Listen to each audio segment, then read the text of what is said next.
नमस्कार, मैं कमलेश कबीर आपका एक बार फिर स्वागत करता हूं इस नए एपिसोड में।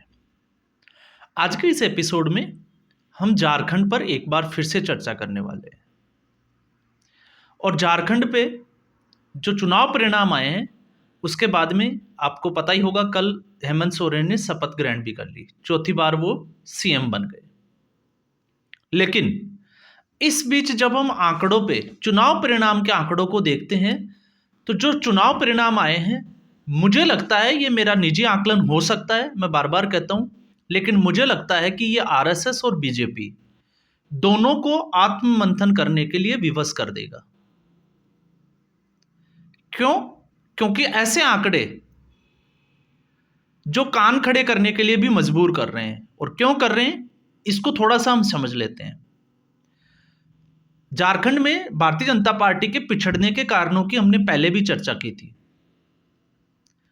और आपको पता हो तो पहले चरण का जब चुनाव हुआ था तब भी हमने एक वीडियो में बात की थी कि झारखंड की 28 जो रिजर्व सीटें हैं वो तय करेगी कि सत्ता की चाबी जो है वो किसके पास जाएगी।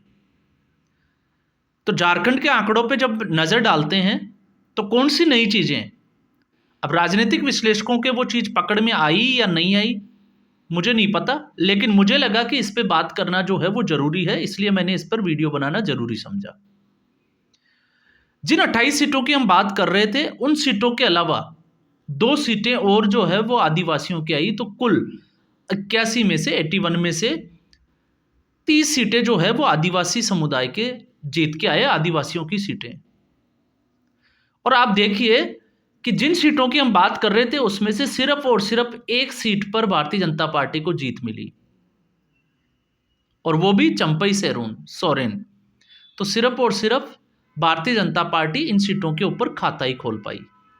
तो भारतीय जनता पार्टी का प्रदर्शन आदिवासी इलाकों में बड़ा बेकार रहा, हम ये कह सकते हैं। दूसरी सीट 28 के बाद में एक चंपई सोरेन और दूसरी सीट पे अगर हम नजर डालते हैं तो वो है कल्पना सोरेन। तो कल्पना सोरेन जो है वो किंग मेकर बन के निकली झारखंड मुक्ति मोर्चा के लिए, तो वो हमने जो है वो अलग से उस पर बात भी कर ली। लेकिन अब आप सोचोगे कि ऐसी कौन सी खबर थी या ऐसा कौन सा विश्लेषण है जो भारतीय जनता पार्टी और आरएसएस दोनों के कान खड़े कर देगा।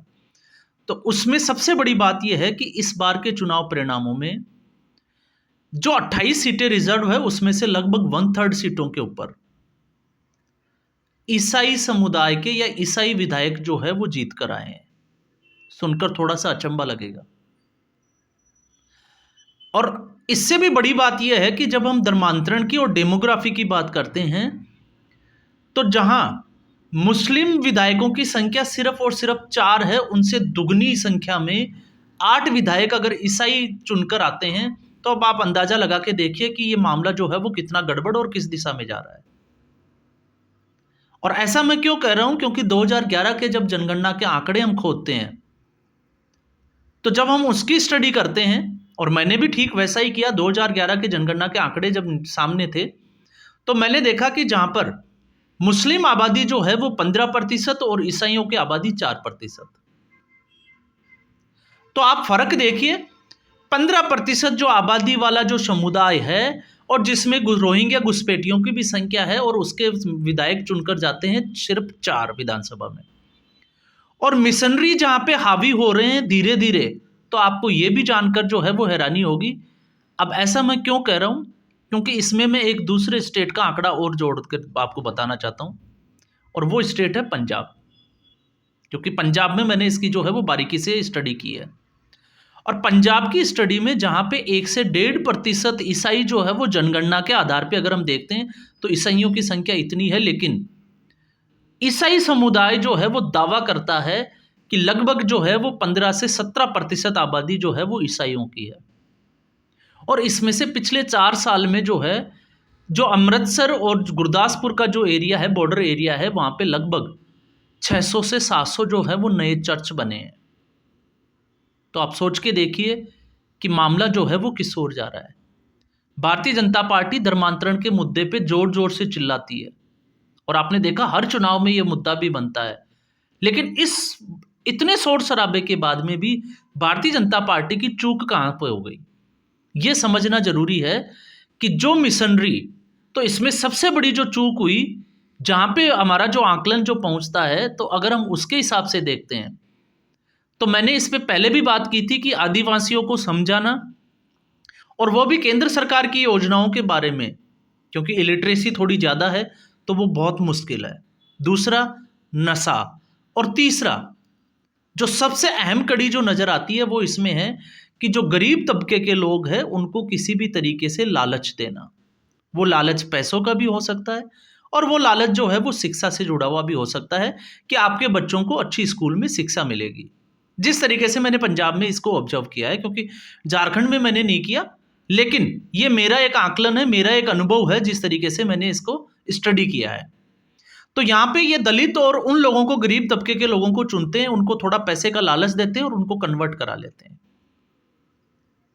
और इस खेल में जो है वो मिशनरीज के जो खेल है, उसमें जो कन्वर्टेड जो ईसाई है वही इसमें सबसे ज़्यादा जो है वो इन्वॉल्व होते हैं, और ऐसे लोगों को जो है वो बाकायदा सैलरी तक दी जाती है। और मैंने आपको इसमें जिक्र भी किया था, एक खुलासा भी मैंने किया था कि एक रिपोर्ट के हिसाब से 2019 में जिस तरीके से केंद्र सरकार ने और सरकार ने जो है वो राज्य सरकार ने एक कानून बनाया था धर्मांतरण को लेके, कि कैसे बाहरी विदेशी फंडिंग को रोका जाए ताकि धर्मांतरण का खेल जो है वो रुक सके।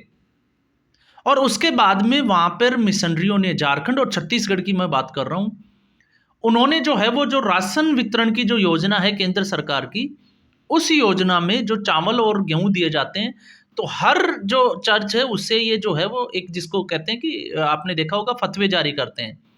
तो ठीक ऐसे ही इनको मिशनरियों को जो है वो एक मैसेज दिया गया कन्वर्टेड क्रिश्चियंस को कि हर घर से एक चावल मुट्ठी जो है, एक मुट्ठी चावल चर्च को जाएगा। उन्होंने उसको इकट्ठा किया और लगभग 100 करोड़ से ज़्यादा रुपए का वो बेचा गया, और उस पैसे से जो है वो फिर कन्वर्जन का खेल चला। और इसी पे मैंने आपको एक वीडियो की मैंने बात भी की थी, जिसमें मैंने देख रहा था राजधर्मा वाली जो वो शर्मा लड़की, कौन सी है, तिवारी शायद, आई थिंक, जब वो ऐसे ही किसी एक गांव में चली जाती है तो उसका जो है वो झगड़ा भी हो जाता है। तो वो जो है वो आकलन में ऐसे वीडियो जो है वो हेल्प करते हैं कि वहाँ की सिचुएशन जो है वो क्या रही होगी। तो ऐसी स्थिति में आप सोच के देखिए, 4 मुस्लिम और 8 ईसाई, तो 12 सीट जो है वो एक तरफा आप कन्वर्जन के ऊपर आप भारतीय जनता पार्टी शोर कर रही है, तो फिर काम क्यों नहीं कर पाई। और इसमें आरएसएस जो है वो भी इसमें जो है वो बहुत काम करती है, लेकिन जहाँ तक मैं इसको सोच पा रहा हूँ, आरएसएस की जो मानसिकता है वो सेवा भाव की होती है, और जहाँ पे ये मिशनरीज वाला जो खेल चल रहा है, वो जो कन्वर्टेड जो क्रिश्चियन है उनको संघर्ष करना सिखाते हैं, और इसलिए ये फेल हो जाते हैं, क्योंकि वो सुनना ही नहीं चाहते हैं। और पंजाब की भी यही स्थिति है कि लोग जो है वो जिस तरीके से प्रोग्राम करते हैं हर संडे को, तो वो जो लोग उनको समझाने जाते हैं तो ऐसे फुटेज सामने आते हैं कि वो समझना ही नहीं चाहते। क्यों?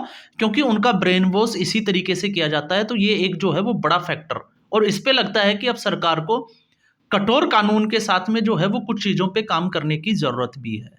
तो एक फैक्टर जो है वो ये पकड़ में आता है।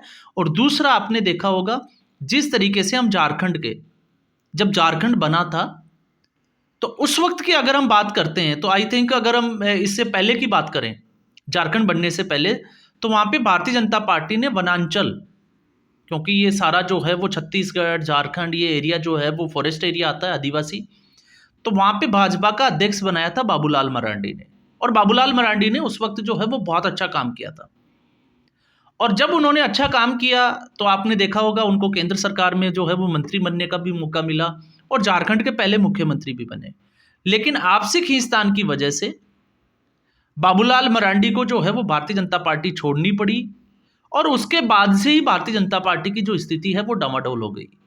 तो इसमें भारतीय जनता पार्टी का जो आदिवासी कोई लीडर जो था वो भारतीय जनता पार्टी में रहा ही नहीं। चंपई सोरेन एक जो है वो आपको है पता ही होगा, हाथ लगा, लेकिन अगर आप उधार की राजनीति करते हो तो आप उधार की राजनीति कब तक करोगे। और यही एक वजह रही, जहां तक भारतीय जनता पार्टी के हम पिछड़ने की बात करते हैं, जब हम बात करते हैं कि झारखंड में भारतीय जनता पार्टी का सेटबैक क्या रहा, क्योंकि मीडिया जो है वो आपने पता ही होगा, एग्जिट पोल में पूरा लगातार जो है वो दिखा रहा था कि भारतीय जनता पार्टी जीत रही है, सरकार सत्ता में आ रही है। और हमने बात की थी कि भारतीय जनता पार्टी की यहाँ पे सांसें फूल जाएगी, और हुआ भी यही। लेकिन हमारा भी आकलन जो था वो थोड़ा गलत निकला, क्योंकि मैं बात कर रहा था सांसें फूलने की। मैं 38 से 40 सीटों के आसपास तक जा रहा था कि इस तक जो है वो भारतीय जनता पार्टी जा सकती है और सरकार से दूर भी रह सकती है या बना भी सकती है। लेकिन भारतीय जनता पार्टी की सीटें तो उससे भी कम हो गई। तो इसका मतलब ये निकल के आता है कि जिन 30 सीटों की हम बात कर रहे थे, वहां पे 30 सीटों में से 28 में तो एक भी सीट भारतीय जनता पार्टी निकालने में कामयाब भी नहीं हुई। और इस बार जो है वो भारतीय जनता पार्टी को जो मिशनरीज वाला जो धर्मांतरण का खेल चल रहा है, उसकी वजह से आपको पता ही होगा, सीटें कम होने का प्रमुख कारण माना जा सकता है। और मुझे लगता है शायद यही एक जो है वो सबसे बड़ा कारण होगा। इसलिए मैंने कहा कि ये आकलन जो है वो भारतीय जनता पार्टी और उसकी एक आदत भी है, आरएसएस और भारतीय जनता पार्टी को हम जो है वो नेग्लेक्ट नहीं कर सकते। वो मंथन भी करेगी और मुझे लगता है कि वो मंथन भी कर रही। तो ऐसी स्थिति में जब हम सोचते हैं कि हेमंता बिस्वा शर्मा जैसे फायर ब्रांड नेता को, जब भारतीय जनता पार्टी शिवराज सिंह चौहान जैसे मंजे हुए नेता को जो है वो इन इलाकों में उतारती है, और फिर उसके बाद में जब महाराष्ट्र में एक तरफा भारतीय जनता पार्टी जीतती है और हिंदुत्व की जीत होती है, तो झारखंड में भारतीय जनता पार्टी पीछे क्यों रह जाती है? तो कारण जो है वो ढूंढना जरूरी है। बाकी जो है वो मैं भी या और कोई भी आप देखोगे कि जैसे चाहे जो है वो वीडियो जरूर बना सकते हैं, लेकिन कारणों को समझना जरूरी हो जाता है कि जहां पे जो माइनॉरिटी में है, और हम नहीं कहते कि उससे भी जो नीचे हैं, अगर वो आपको डोमिनेट जो सोसाइटी है उससे भी ज़्यादा अगर सीटें ले जाएं, क्योंकि यहाँ पे मुस्लिम और हम इनको कंपेयर करके देखते हैं तो मुस्लिम आबादी ज़्यादा है, और उसके बाद में अगर वो ज़्यादा सीटें ले जाते हैं तो फिर आप समझते सकते हो कि मामला जो है वो बड़ा गंभीर है। तो इसीलिए मैंने झारखंड पे जो है ये एक अलग से एक और आकलन करने की कोशिश की और जानने की कोशिश की कि भारतीय जनता पार्टी झारखंड में इतनी जो है वो पीछे क्यों रह गई। अब इसमें आप एक चीज और देखिए कि भारतीय जनता पार्टी 2/3 आबादी में जो है वो अपने आप को ये कह रही थी चुनाव प्रचार में कि उसकी पैठ जो है वो 2/3 आबादी में उसकी पैठ है, तो फिर सीटें कम क्यों हो गई? तो इसका मतलब ये हुआ कि आदिवासियों को जोड़कर रखने में कामयाब नहीं हुई। और क्यों नहीं हुई? क्योंकि आरएसएस ने जिन लोगों को वहां पर भेजा, उन लोगों को जो है वो भारतीय जनता पार्टी ने कार्यकर्ता बना के रख दिया। इसलिए इनके बीच में जो है वो जिसको हम कह सकते हैं कि दूरी क्यों हुई, इस वजह से हुई क्योंकि वो लोग जो है वो काम कर ही नहीं पाए, वो भारतीय जनता पार्टी के कार्यकर्ता बनकर रह गए।